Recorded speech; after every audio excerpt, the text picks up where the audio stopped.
fantastic. So our special guest today is Susan Rogers. Welcome to the show. Thank you. It's great to be here. That's wonderful. It's our pleasure to have you here. So tell us a little bit about yourself, Susan, and how you got started writing.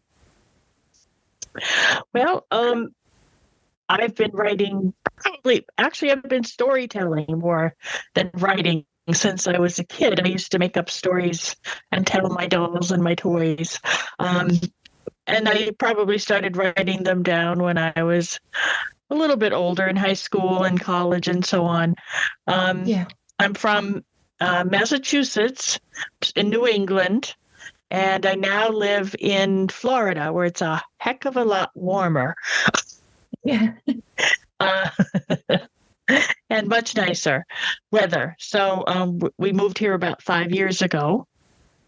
And I'm a psychic medium. So I kind of got started writing weird things because weird things happened to me. And they were just part of my life all the time since I was a child. So that's kind of how I got into it. Brilliant. So what drew you to the horror genre specifically? Was it to do with being a psychic medium? I think that was part of it. I think that another part of it was that when I was very little, till I was a teenager, my great-grandfather, who was kind of the Irish storyteller type, used to tell me all kinds of stories, and he used to tell me the folk tales from Ireland, a lot of which were very dark and very creepy stories about the banshee and other leprechauns and so on. He had one favorite that he used to threaten all the children with, and that was the doodlebug, that the doodlebug would get you if you don't watch out. So I think he really started me on my path to exploring what lay in that kind of horror, weird, other realm. Yeah. That was part of my life. Yeah. So how do you get the ideas for your stories? They just kind of pop into my head. A lot of times I'll just see something as I'm walking or watching television or a movie, and I'll just see a scene or just an image, and this storyline will pop into my head. And I have to make sure I write them down. Yeah. Sometimes dreams, sometimes, a line from a book I'm reading, or just a phrase or an image or anything. Just the story will just pop into my head. I have a whole notebook full of those little ideas that I get, and I take them as my inspiration and use those for the stories. Fantastic. It's kind of like downloading from the universe, I call it. Yeah. So are any of the plots or any of your characters, are they sort of like inspired by your own experiences or your own fears? Definitely my own experiences. A lot of because I'm a psychic, I have to interact with a lot of spirits. They're always around me, so I have to be able to tell which are the good ones and which are the not so good ones, and kind of be able to control them. So a lot of that plays into what I write, how I interact with the spirits and the ghosts, because they're always around me. How do you deal with that, if you don't mind me asking? I have to really learn. I learned very early to set very real limits. I have to be in control, because if you don't take control, they will take control of you. So it's kind of like possession, but not really possession. They're not taking over your whole body and controlling you. They're just always at you. They want to be recognized. They want somebody to know they're there. They miss being alive. Yeah. and they want someone to just understand. They don't want to be forgotten. I think that's the biggest thing. They don't want to be forgotten. Yeah, I So think that's you have to that's learn. Yeah, I yeah, think that's the main thing everybody thinks about, isn't it? That they don't want to be forgotten. yes, yes. It's very important to them. It's critical. Um, so you have to learn to say to them, as the psychic, you have to learn to set barriers and say, okay, now is not the time. I will talk to you later.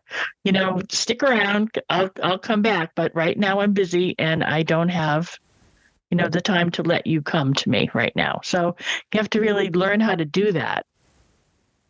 Yeah, so it's like you try not to let it take over your life. Yes, exactly. It's like dealing with a child almost, Yeah. setting boundaries. So do you add that into your stories quite a lot? Sometimes I do. I would say most of my stories, probably 90% of the stories I write, um, are speculative and have some kind of magical realism or some kind of spirit um, in them. Then not everything I write is real horror, Yeah. but they are definitely full of the magic that's all around us So and all how around do me. you So yeah. So how do you pace a horror story to maximize the scares? um, depending on whether I'm writing a short story or a longer fiction, will really determine how I set the pace. But I like for my stories for it to be thought provoking. So I want to give the reader some good descriptions. I want to make them feel and see what I'm feeling and seeing as I write. I want to give them those clues and those descriptions. And so probably I start out a little slower because I'm really setting the scene for the reader. And then I try to pick up the pace as we get into the story so that by the middle of the story, things are starting to feel pretty creepy. And then, of course, the climax towards the end gets really fast. So what's been the most difficult story or scene that you've ever had to write?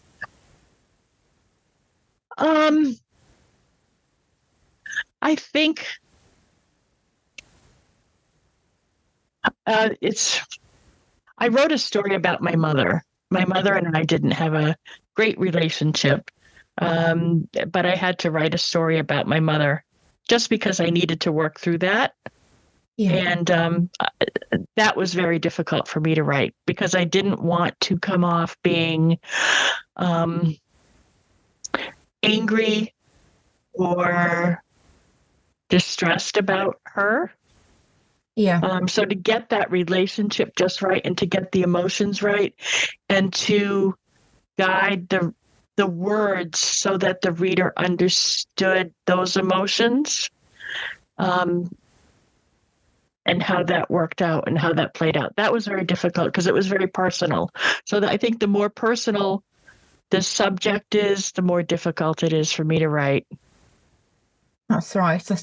I find the same as well. It gets hard, doesn't it? Yes. You do struggle. Yes. You do struggle with the words of how to describe scenes and things like that. Yeah. Yeah. So what's and you just want to make sure. Yeah, of course. I just want to say you just want to make sure that the reader comes away with the thoughts that you want them to and not your, as I said, not your anger and not your distress, but that you really give them the story, the emotions that you want them to feel through the story. Yeah, that's right. Without putting your distress in the middle of it. So what's the hardest part of writing a book in the horror genre, do you think? I I think the hardest part of writing the book is for me, keeping it realistic. Because for me, when I read a horror story, the more realistic it is, the more likely it is that it really could happen. That's what makes it scary for me. Not that, some of these other stories that are horrific can't be scary, but if I think that it could happen, that makes it really scary. And the example that I always fall back on, it's a very old movie. I don't know if you've ever seen it, but Psycho. Have you ever seen that movie, Psycho? I have, yeah. Yeah. So after I saw that movie, I was probably in my late teens or early 20s, and I was never taking a shower in my house alone if there was nobody else home. It just was, it was just the possibility of it really happening. That's what scared me. And that's what made it so real to me and so scary. And that's what I try to put into my books when I write. That something could happen. It could happen. It's real. It could happen. I think it's happened a few times, hasn't it, in the past because of that film? Yeah. Yes. So yeah, it's really scary. Come to think of it. Yeah, it was very scary. So how do you create your characters? I think my characters are probably a jumble of different people I know. So I'll take whatever the main characteristic is of the person I'm trying to write, the character I'm trying to create. I think about who in my life has some of that characteristic, and I kind of merge that all together, take from different people I know, and kind of smush them all together and make the character. It's interesting because I was a social worker for most of my life, and so I met a lot of people with a lot of different personalities and a lot of dysfunctional personalities. So they have a lot of store to draw from when I'm creating a character. I can imagine being a social worker, you met all sorts of from one scale to the other, really, didn't you? Yes, I did. So what do you think's your most popular book? The first book I wrote, I've written 2 books and I've had about 20 short stories published. The first book was, I think, very popular because it was a local book to where I lived, and it was nonfiction. It was about a ghost who came to me and introduced himself and kind of clung to me. He was kind of like always around. He came to me in a bar. A local bar in the town where I lived.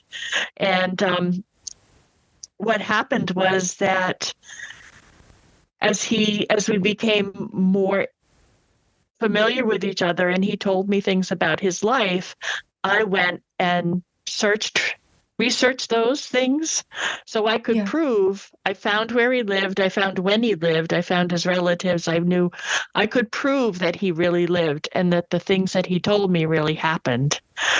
So then when I wrote the book and I really promoted it as a local ghost story, the people from the town, they just ate it up. They just wanted it all. They just loved it. They wanted another one. They wanted to know, every time I saw somebody, they'd say, "Hey, how's Norman?" which was the ghost's name, or "What's Norman up to?" Or I'd be in a bar or a restaurant and somebody would come and say, "Hey, is Norman here now?"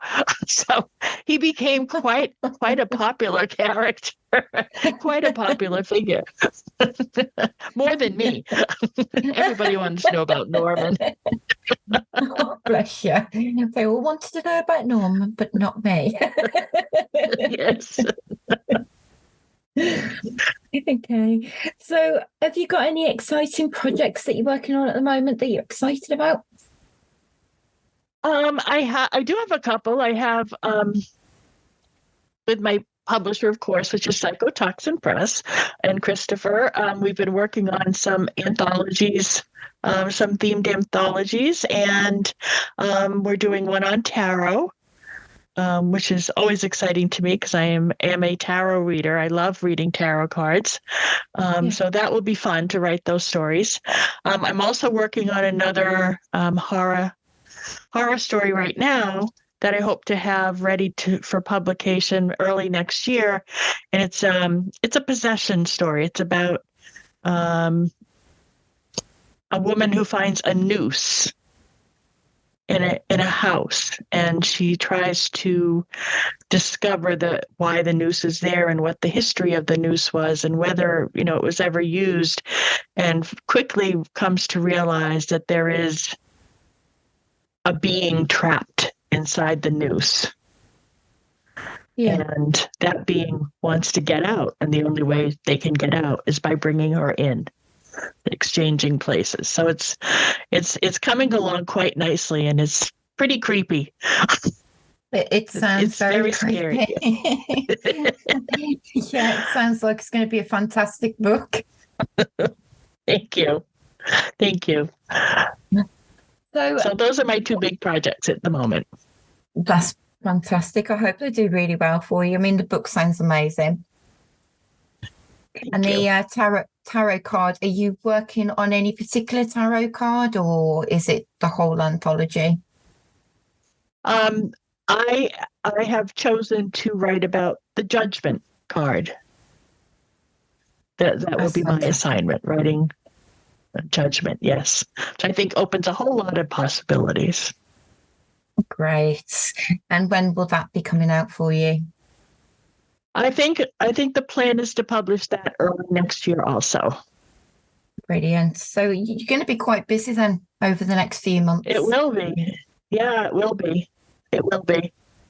Lovely. So what advice would you give to aspiring writers who want to break into the horror genre? I think that probably the best thing that I can tell a new writer is they need to read. They need to read a lot. And especially I think they need to read the classics, the horror classics. So, the Poe and Stevenson and Le Fanu, and some very old masters and some current masters, because I really do think that those stories have become classic and those authors have become masters because of what they wrote. They've been around for a very long time. There are reasons why Frankenstein is still a scary story to people, and it's always it's people know it's a horror classic. There are reasons for that. I think I would also tell new writers, because I see this a lot, and unfortunately I think it's very sad, but I think that new writers have kind of grabbed onto the theme that I don't have to follow the rules. Rules are made to be broken. And my advice to them is you need to learn the rules and how to follow them before you decide you have the right to break them. If you don't know what the rules are, if you think you're breaking them, but you're just making a mess. Yeah. So I that would be another thing I would suggest. And then probably the last thing is to become a member of a writing community, to get to know other writers and get some support from other writers. That's very important. It is very important to get the support, isn't it, really? Because it's always nice to have a networking group and also the support of other people that can help you along and you can help them along. Yeah, Yeah. Yeah, I belong to 2 or 3 different writing groups, and it's been very helpful for me. That's right. I mean, they're friendly as well, aren't they? The horror community Yeah. as a whole is very friendly. They're quite approachable. So Yes. Yes, that's good. absolutely. So where can we find your books then? My the book that I just had released in September is titled Death in the Cards, and that is available on Amazon. I think that there are still a couple of hardcover signed and numbered editions available on the publisher's website. That would be Psychotoxin Press. But for the most part, it's available on Amazon. Unless you live in the Tampa Bay area, and you can buy one from me personally. uh, and my first book, Uncovering Norman, is also available on Amazon as well. That's available on Amazon as well. Yes, yes. That would be a very interesting read. I do have a website, and it's just my name. It's www.susanerogers.com. And I have on my website, I have a list of all of my publications, the short stories and so on, and everything that's available online has a link so that somebody can go click the link and read it online. Most of them are free to read in the magazines online. And then there are other links to anthologies and books that can be purchased, usually from Amazon as well, on my website. That's fantastic. Well, thank you for your time, Susan. It's been amazing. It's been a right pleasure having you on. Thank you. I really enjoyed talking with you. It's been great fun. You're very